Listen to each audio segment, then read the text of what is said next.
जय हिंद, वंदे मातरम। दोस्तों बहुत बहुत स्वागत है आप सभी का न्यूज इंडिया में। पर अभी तक आपने इस वीडियो को लाइक नहीं किए तो लाइक कर लीजिए। चैनल पर नए हैं तो चैनल को सब्सक्राइब कर लीजिए, साथ में बेल आइकन भी प्रेस कर लीजिए और वीडियो को ज्यादा से ज्यादा शेयर कीजिए।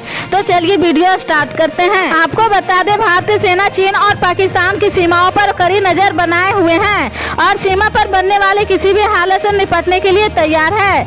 रक्षा मंत्रालय ने बताया कि बीते साल फरवरी में जम्मू कश्मीर में पाकिस्तान सीमा पर संघर्ष विराम पर सहमति के बाद उल्लंघन की है। सिर्फ 3 मामूली घटनाएं दर्ज की गई है। रक्षा मंत्रालय ने वार्षिक समीक्षा में जम्मू कश्मीर का जिक्र करते हुए कहा कि पाकिस्तान ने प्रॉक्सी वार के ढांचे को बरकरार रखा है और आतंकवादी प्रशिक्षण शिविरों को सक्रियता लगातार घुसपैठ के प्रयास उसके मंशा साबित करते हैं। इसके साथ ही नशीले पदार्थ और आतंकवाद गठजोड़ का लगातार फायदा उठा रहा ताकि निर्दोष युवाओं को आम लोगों को निशाना बनाने के लिए उकसाया जा सके।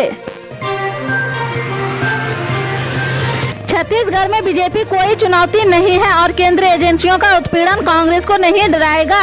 सीएम भूपेश बघेल ने हमारे सहयोगी अखबार टाइम्स ऑफ इंडिया से बात करते हुए कहा है कि उन्होंने 2018 की सफलता के लिए फिर से दोहराने की बात कही है। अगले चुनाव की सफलता के लिए भूपेश बघेल ने अपनी सरकार की विकास और कल्याणकारी योजनाओं पर निर्भर है, जैसे किसानों से गोबर खरीदना। उन्होंने कहा कि हमने लोगों के जीवन में एक स्पष्ट परिवर्तन लाया है। हमारी योजनाओं के कारण अब किसानों, गरीबों, मजदूरों और अन्य लोगों के लिए वित्त सुरक्षा है। सीएम ने कहा कि अन्य राज्यों में आर्थिक मंदी हो सकती है, लेकिन छत्तीसगढ़ में नहीं। यहाँ 1.5 लाख करोड़ रुपए सीधे लोगों के खाते में जा रहे हैं। उन्होंने कहा कि इससे लोगों की चीज खरीदने में मदद मिलती है, एक अच्छा आर्थिक चक्र बनता है। बड़े स्तर में यह बदलाव दिख रहा है। भूपेश बघेल ने शनिवार को छत्तीसगढ़ सीएम के रूप में 4 साल पूरे कर लिए हैं।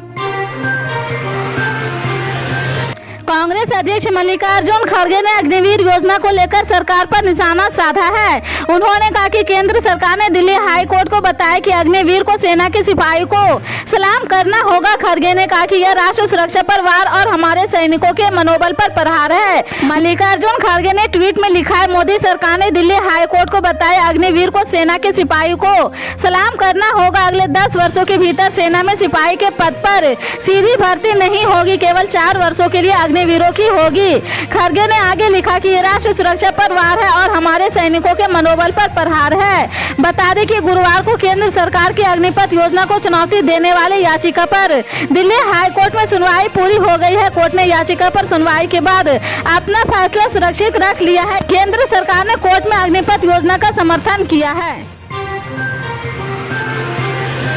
राजस्थान के मुख्यमंत्री अशोक गहलोत ने शुक्रवार को कहा कि राज्य में कोई सत्ता विरोधी लहर नहीं है और इसे बड़ी उपलब्धि नहीं हो सकती है। 17 दिसंबर को राजस्थान में कांग्रेस सरकार के 4 साल पूरे होने पर अपने संबोधन के दौरान सीएम अशोक गहलोत ने कहा, 4 साल बाद भी जनता सरकार के खिलाफ नहीं है। आमतौर पर हर जगह ऐसी स्थिति हो जाती है और लोग गलतियां निकालने लगते हैं, लेकिन राजस्थान में स्थिति अलग है।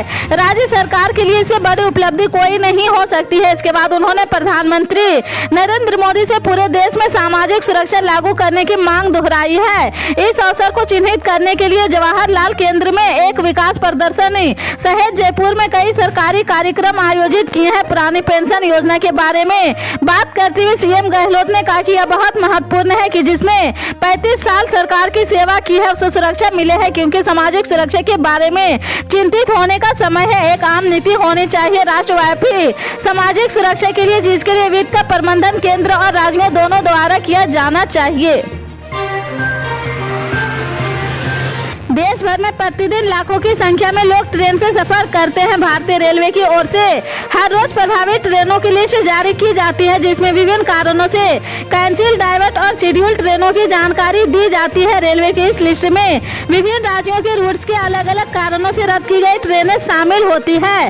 भारतीय रेलवे की नेशनल ट्रेन इंक्वायरी सिस्टम की आधिकारिक वेबसाइट पर सुबह 9 बजे तक के अपडेट के मुताबिक 260 ट्रेनों को पूरी तरह से कैंसिल कर दिया गया है, जबकि 35 ट्रेनों को आंशिक तौर पर रद्द किया गया है। कैंसिल ट्रेनों की इस लिस्ट में यूपी, बिहार, पंजाब समेत देश के विभिन्न राज्यों के रूट्स के अलग अलग कारणों से रद्द की गई गाड़ियां शामिल हैं।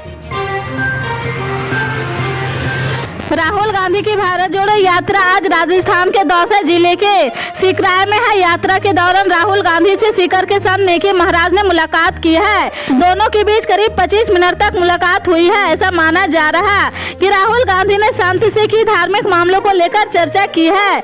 राहुल गांधी ने संत से पूछा साधु संतों को कांग्रेस से कैसे जोड़ा जाए। संत ने जवाब में कहा कि एक साधु संतों का सम्मेलन करवाना चाहिए। राहुल ने संत से यात्रा में जुड़ने का पूछा कारण। महाराज ने कि आपके विचारों से प्रभावित होकर यात्रा में आया हूँ। सभी साधु संत एक विचारधारा के नहीं होते हैं। बातचीत के बाद राहुल गांधी ने संत के मोबाइल नंबर नोट करवाए हैं। भारत जोड़ो यात्रा के दौरान सिकराय के कलई गांव में लोगों की भीड़ उमड़ी है। सड़कों के दोनों ओर हजारों की तादाद में लोग उमड़े हैं। सचिन पायलट ने ग्रामीणों से मुलाकात की है। नागड़े बजा रहे लोगों के साथ नागड़ा बजाया है। काला खो से शुरू होकर कारमा कलाई गाँव पहुँचा है।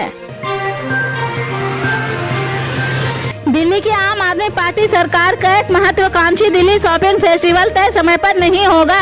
अब इसके आयोजन की तारीख आने में कुछ ही समय बचा है, लेकिन अभी तक ये प्रोजेक्ट अपने प्लानिंग स्टेज में नहीं है। अभी तक कैबिनेट से अनुमति मिलना बाकी था।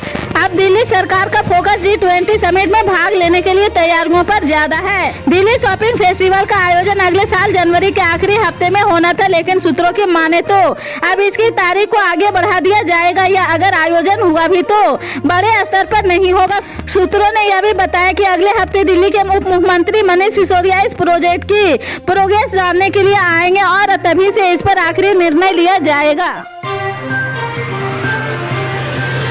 शिवसेना उद्धव ठाकरे गुट के नेता संजय राउत ने महाराष्ट्र कर्नाटक सीमा मुद्दे की अनदेखी किए जाने को लेकर रविवार को प्रधानमंत्री नरेंद्र मोदी पर निशाना साधा। राउत ने कहा कि एक तरफ प्रधानमंत्री मोदी रूस यूक्रेन युद्ध में मध्यस्थता करते हैं, वहीं दूसरी तरफ महाराष्ट्र कर्नाटक सीमा विवाद पर आंखें बंद कर लेते हैं, जो अच्छे राजनेता की निशानी नहीं है। मराठी अखबार समान में प्रकाशित अपने साप्ताहिक कॉलम रोक टोक में राउत ने कहा कि महाराष्ट्र और कर्नाटक के बीच सीमा विवाद मानवता के लिए संघर्ष है, न कि दोनों राज्यों के लोगों और सरकारों के बीच की लड़ाई है। राउत ने कहा कि कर्नाटक को बेलगावी और आसपास के क्षेत्रों में मराठी भाषी लोगों के संघर्ष को कुचलता नहीं जाता है। उन्होंने सवाल किया कि अगर केंद्र सरकार और सुप्रीम कोर्ट इस मुद्दे को समाधान नहीं कर सकते तो न्याय के लिए कहां जाएंगे।